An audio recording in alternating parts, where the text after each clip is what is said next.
झोली जी जल कन्हे तुझी खाली न थे, झोली जी जल कन्हे तुझी खाली न थे।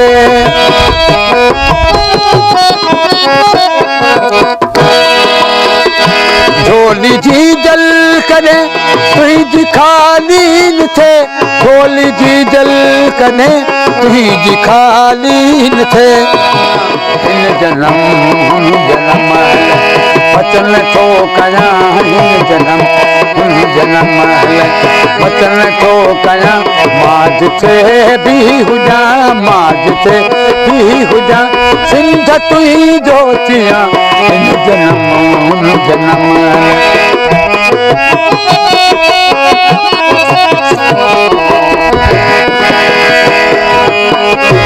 जंग जोटी अजिल सिंध जे सूरमल, जंग जोटी अजिल सिंध जे सूरमल।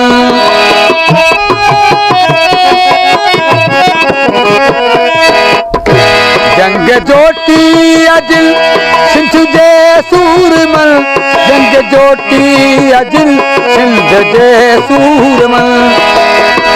बैत वायु बदल गीत तिनी ले लिखा, हिन जन्म जन्म वचन थो कयां, हिन जन्म जन्म वचन थो कयां, मां जिथे भी हुजां, मां जिथे भी हुजां, सिंध तुंहिंजो थियां, हिन जन्म जन्म।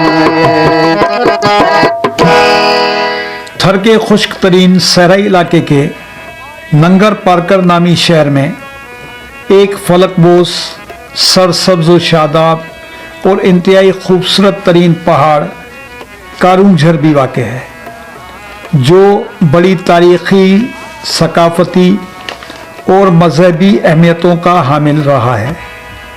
ये पहाड़ हैदराबाद शहर से 350 किलोमीटर के मफासले पर वाक़ है।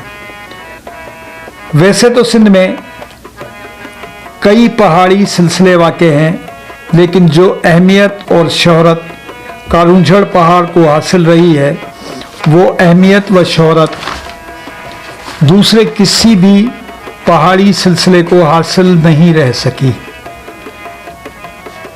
कारूंझर पहाड़ की ऊंचाई 305 मीटर, लंबाई 19 किलोमीटर और चौड़ाई 28 किलोमीटर है। मकामी लोगों का तो ये भी कहना है कि इस पहाड़ की चौड़ाई 38 किलोमीटर से भी ज़ायद है। कारूंझर पहाड़ की 109 से ज़ायद छोटी बड़ी चोटियां हैं, जिन पर मुसलमान और हिंदुओं के 108 से ज़ायद मुक़द्दस मकामात, इबादतगाहें, मंदिर और तीर्थगाहें वाक़े हैं। इस पहाड़ की एक बुलंद तरीन चोटी को गौमुख आबशार के नाम से पुकारा जाता है, जहां हिंदुओं का गाय की शिकल वाला तीर्थ आस्थान वाक़ है और वहीं से पानी का एक आबशार जारी रहता है। हिंदू रिवायात के मुताबिक ज़माने कदीम में इस आबशार से पानी की बजाय दूध बहा करता था। कारूंझर पहाड़ को ये अहमियत भी हासिल रही है कि जब 1843 में अंग्रेज़ लश्कर ने सिंध पर हमला करके अपना कब्ज़ा कायम किया, तो थरपारकर रियासत के सोडा हुक्मरानों ने शदीद तरीन मज़ाहमत करते हुए अंग्रेज़ लश्कर से तवील तरीन लड़ाई लड़ी। 1843 ईस्वी ता 1860 ईस्वी तक जारी रहने वाली इस तवील तरीन और शदीद लड़ाई में कारूंझर पहाड़ वतन परस्त हुर्रियत पसंदों का ऐसा मुखिया मरकज़ रहा, जहां पर 16 से 17 साल तक अंग्रेज़ लश्कर को कदम रखने तक भी नहीं दिया गया। इस पहाड़ की चंदनगढ़ नामी चोटी पर राजा चंदन सिंह सोडो का किला वाक़ था, जिसे अंग्रेज़ लश्कर ने भारी तोपखाना इस्तेमाल करके 1859 में मुकम्मल तौर पर तबाह कर दिया। इस किले को तबाह करने के बाद अंग्रेज लश्कर ने मुखबरी का एक जाल बिछाया और मुखबरी के उस जाल बिछाने के नतीजे में उन्होंने सोडा हुक्मरानों के सिपह सालार रूपलो कोली को गिरफ्तार करने के बाद इंतहाई अजियतनाक सजाएं दी और फिर उसे फांसी पर चढ़ा दिया गया। रूपलो कोली को फांसी देने के बाद ही अंग्रेज लश्कर कारुंझड़ पहाड़ की जानिब कोई पेशकदमी करने की जुर्रत कर सका। कारुंझड़ पहाड़ से मुनफरिद जग्राफियाई और माहौलियाती वजूहात की बिना पर ज़माना कदीम से ही मीठे पानी के कई आबशार व चश्मे जारी हैं, जिनकी वजह से ये पहाड़ हमेशा ही से सरसब्ज व शादाब रहता आया है।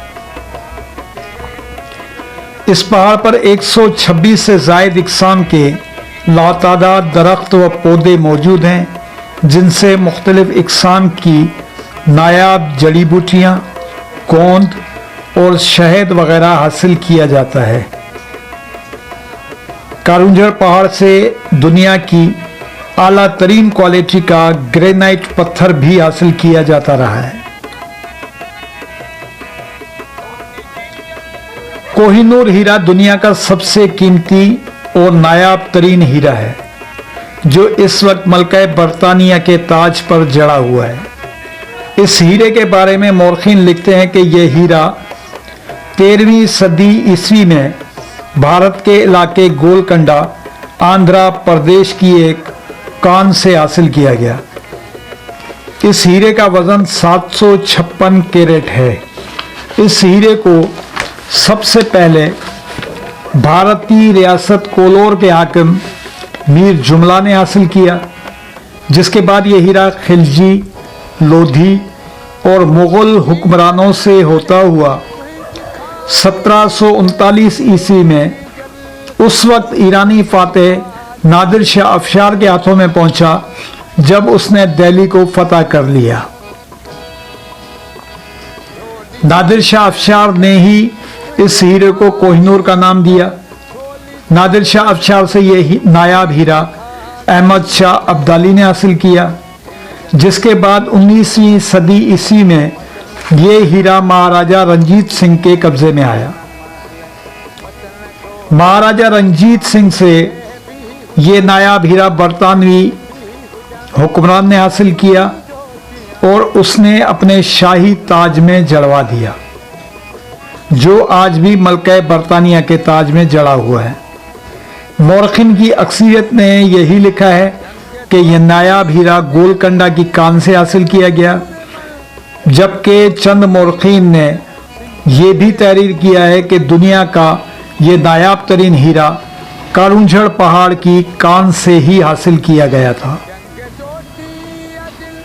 कारुंझड़ पहाड़ के दामन में कई कदीम तारीखी मसाजिद, कई कदीम तरीन मंदिर, कई तालाब, डैम, अमर रूपलो कोली की यादगार, मिस्कीन जहान खान खोसो म्यूज़ियम व दीगर कई तारीख़ी मकामात भी वाक़े हैं, जिनमें से मुसलमानों के लिए कदीम तारीख़ी भोडेसर मस्जिद ज़्यादा अहमियत रखती है।